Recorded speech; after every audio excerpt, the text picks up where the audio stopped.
Hey, welcome to the Parkrun Brief, the weekly parkrun training podcast where I break down what we've published this week on parkruntraining.co.nz and turn it into practical coaching advice that you can use this Saturday. So, starting off with the Sunday reset.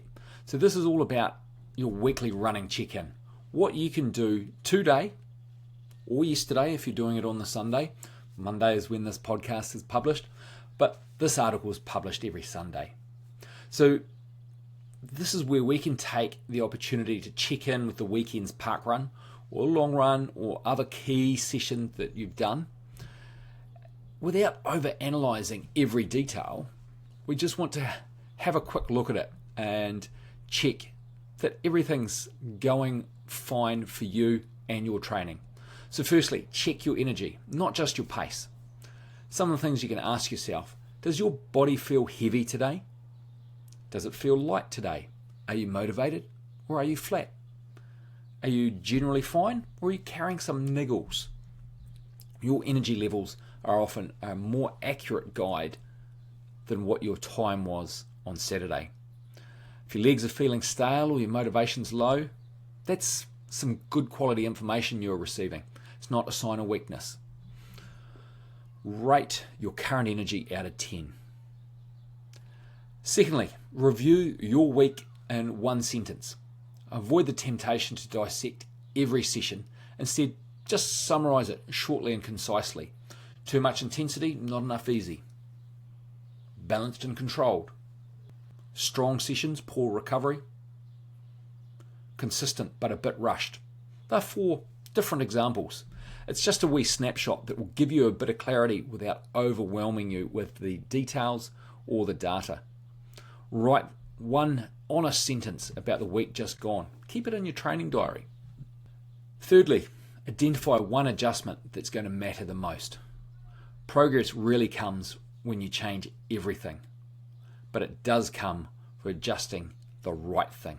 So ask yourself what one tweak would make next week feel better. Some examples: slowing your easy runs down. More about that later in the podcast. Adding more recovery. Being more disciplined with pacing. Getting to bed earlier. Or reducing pressure on one particular session. One single adjustment is enough. Choose your one change and look to incorporate that into the new week. Number 4, sanity check your upcoming workload. Look ahead at your week. Are there too many hard days close together? Is there space for recovery after the quality sessions? And does your week look realistic alongside your work and your other life commitments? Your training's only going to work if it fits into your actual schedule, not your ideal schedule or your perfect world, because we all live in the real world. Resetting on Sunday. If you need, downgrade one of those sessions before it becomes a problem. Number 5, reset your focus for the week ahead. Decide what you want to run this week, not just what you want to achieve. Some examples: relaxed and controlled. Consistency over perfection. Strong finishes. Recovery first. That one saying can become your anchor when your motivation is challenged or wobbles during the week. Write that weekly focus down somewhere visible. Maybe even put it up on the fridge so you see it regularly. So checking in, it's not about judgment. It's not about chasing perfection. It's staying real. It's staying aligned with both your body, your schedule, and your goals. When you make small, thoughtful adjustments for the start of the week stops feeling like a complete reset under pressure. It starts feeling like a continuation of progress. Pause, reflect, adjust, then step into the new week with clarity. That's the Sunday reset. Now the Saturday spark, one of my favourite topics. Why your easiest runs matter the most. If you're wanting to improve your park run time, it's easy to believe you're going to get your biggest gains from those hard sessions, the intervals, the tempo runs, the hill repeats, all those exciting and impassioned workouts. But the truth is, Your easy runs are what matter the most. They're not impressive. They won't leave you gasping. They don't come with the same buzz as a big workout, but they build your engine that makes everything else works.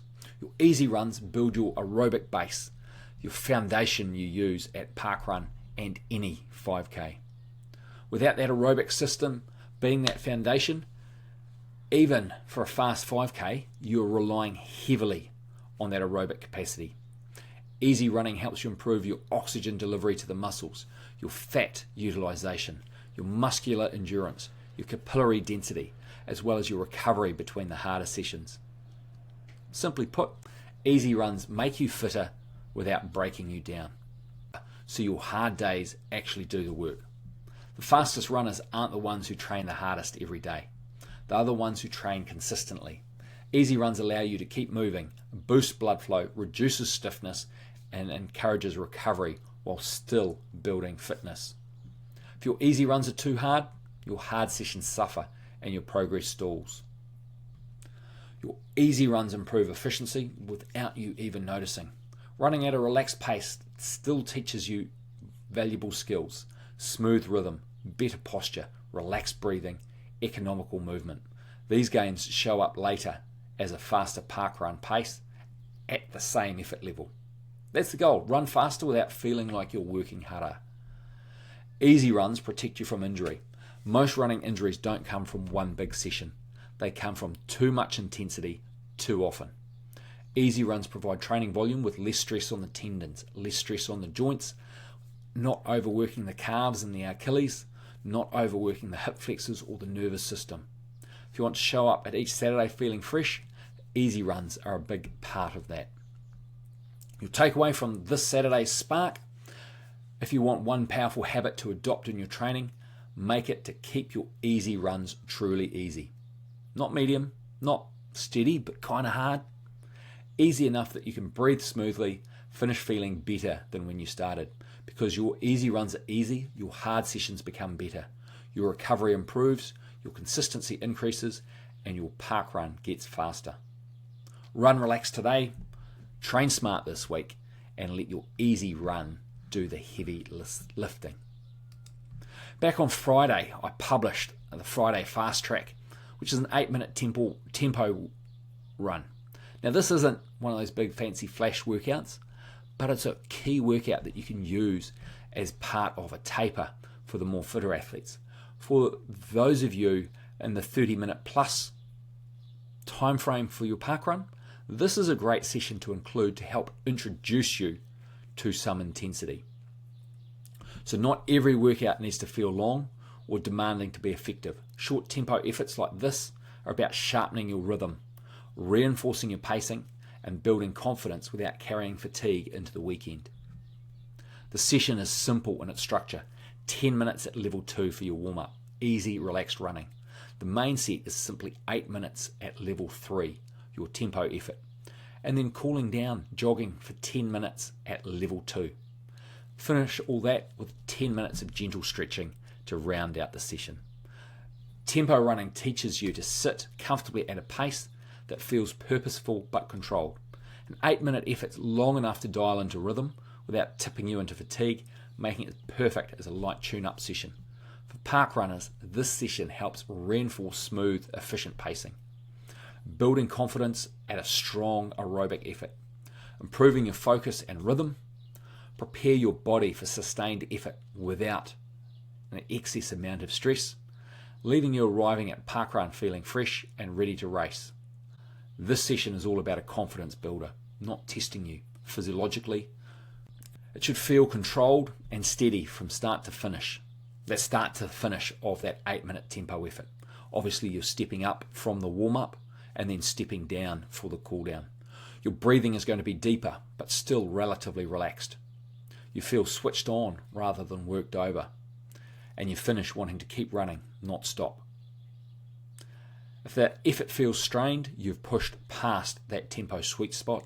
You've probably stepped into threshold or maybe even started to tap into VO2 max.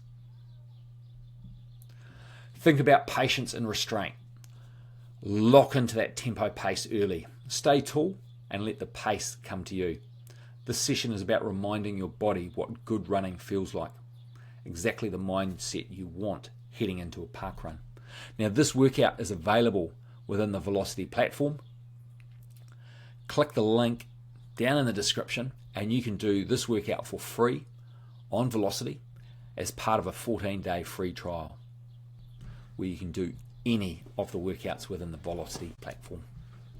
Thursday was a great session, great article. I did have a great session that day, but this article is not about that workout.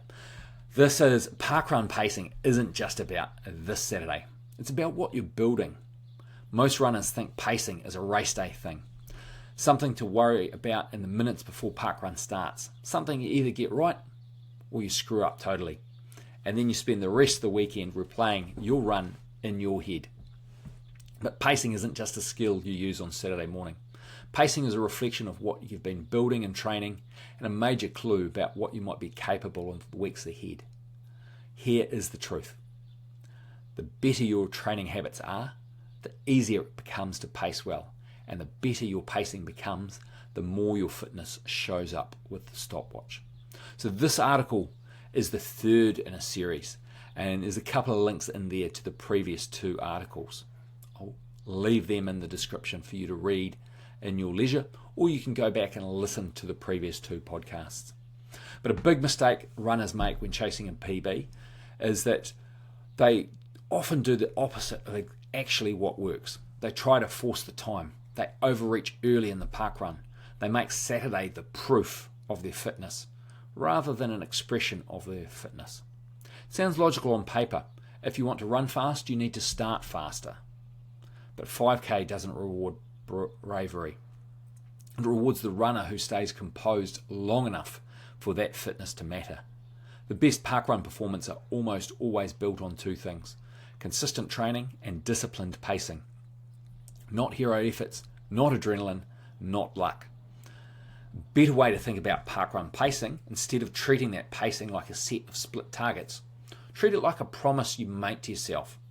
I will not spend energy early that I'll need later. I'll stay calm through discomfort. I'll run that first kilometre like I want to run the 5th. That's pacing in its simplest form. And the more often you practice that approach, week after week, the more predictable your performances become. What could I run if I did this properly for a few weeks? This is one of the most important questions runners can ask themselves, because most runners don't actually need a new pair of shoes, a new watch, a more complicated program, another motivational quote. They actually need consistency and a clear reason to commit to it. It's exactly what my parkrun PB calculator is designed to provide. Saturday doesn't pretend you'll PB every week. Instead, it gives you something far more valuable, a realistic glimpse of what might be possible if you train consistently for the next few weeks. Now, I've got a link for that parkrun PB calculator in the description, so feel free to grab that. It's free, so just download it and then have a look and see what you could be capable of with some diligent training. For most runners, looking at that single insight flips the script, because you can see what could be possible. Training stops feeling random and starts feeling purposeful.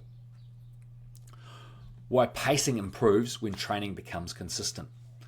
There's 4 reasons for that, and here's what consistent training gives you that nothing else can.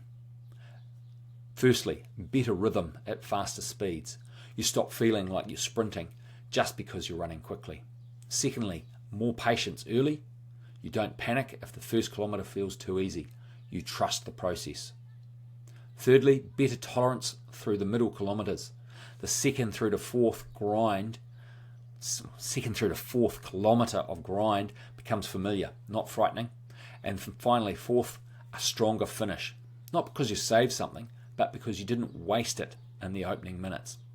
It's all about pacing maturity, and that's one of the biggest differences between runners who plateau and runners who progress. What to focus on at parkrun this week is a simple pacing challenge you can apply immediately, and that's the controlled first kilometre challenge.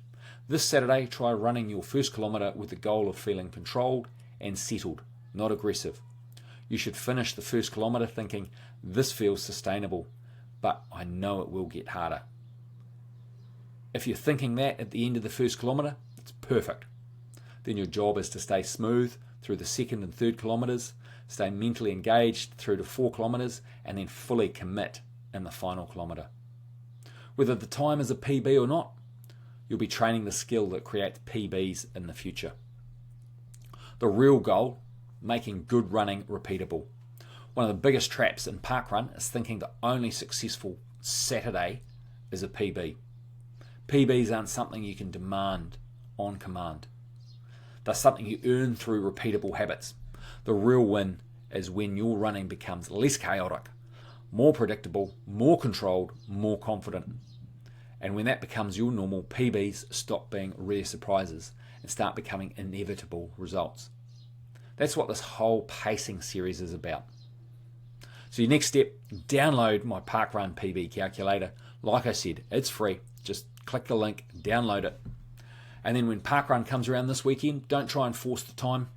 Pace with discipline, finish with purpose, and keep building week after week. Because the runner you become in the next few weeks is far more important than what happens in the first kilometre this Saturday.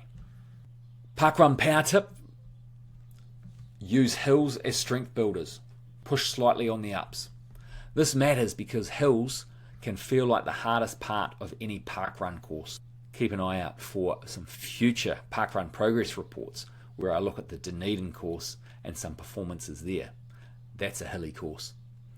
But hills are also one of the biggest opportunities. Instead of fearing hills and backing right off, learn to use hills as strength builders. Can make you a stronger, more confident runner. The key isn't sprinting uphill, it's applying slight controlled push that builds strength without blowing your pace. Reframe hills as a training tool. Every uphill section is a natural strength exercise. It recruits more muscle fibers and builds leg and glute strength, improves running economy, trains mental resilience. When approached correctly, hills make flat running feel easier and faster over time. Slightly pushing the uphills. The goal is effort-based, not pace-based. On uphills, maintain effort, not speed or pace. Add a small increase in drive through the legs. Shorten your stride slightly. Increase your cadence. Keep a tall posture with gentle forward lean from the ankles. Think strong and controlled, not all out. Stay relaxed and efficient. Tension kills consistency on hills. As you push slightly, keep your shoulders relaxed. Let the arms swing naturally to help drive a rhythm. Breathe deeply and steadily. Avoid clenching your fists or your jaw. Controlled strength beats brute force every time. Train the hills to race the hills. To make hills work for you on parkrun day, include short hill efforts and training.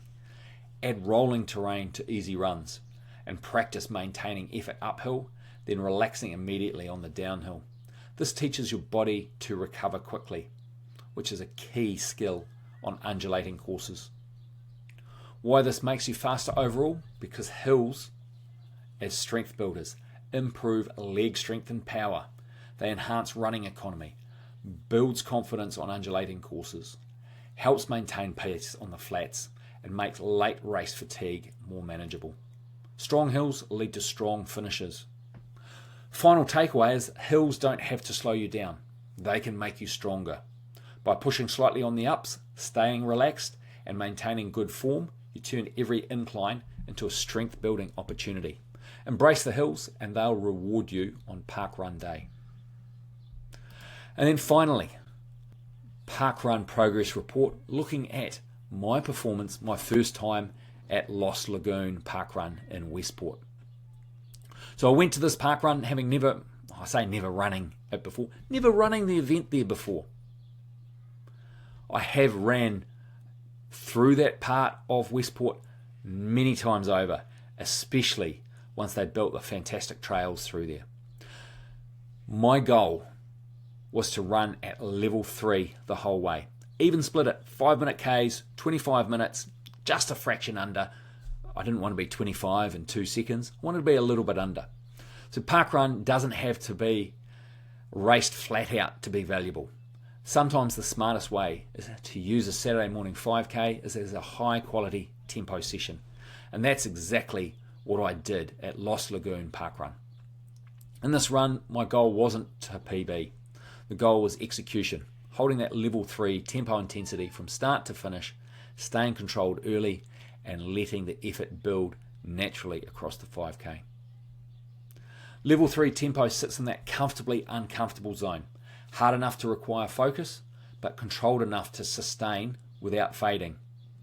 My level 3 tempo is between 4:53 and 5 minutes 10 per kilometre. So rather than chasing an even 25 minutes out of habit, my objective was to stay relaxed early, lock into that sustainable rhythm, and finish stronger than I started. And that's exactly the kind of session that builds aerobic strength and pacing confidence for future park runs. The split's progressive and controlled. I ran a 5:01, a 4:56, a 4:55, a 4:50, and then a 4:45. Every kilometre sat within or slightly faster than level 3 tempo range for a smooth progression from start to finish. The opening kilometre at 5:01 was disciplined rather than cautious. It allowed heart rate and breathing to settle, avoiding the common mistake of drifting too hard too early. And from there, the pace tightened naturally, not because I forced it, but because the effort was well managed. Why the pacing worked? This is what effective tempo execution looks like. No emotional surge at the start. There was no mid-run wobble and no desperate hanging on at the end. Instead, the run became easier to manage as it progressed. The final kilometre at 4:45 wasn't a sprint. It was a sign that there was still headroom left within the effort. That's exactly what we want from tempo work. Finish feeling strong, not emptied. What this tells us about my fitness, although it wasn't race effort, it reveals a lot about my current parkrun readiness. Sustainable 5K effort is now comfortably under 5 minutes per kilometre. My aerobic strength is improving. My confidence at holding pressure late in a run is growing.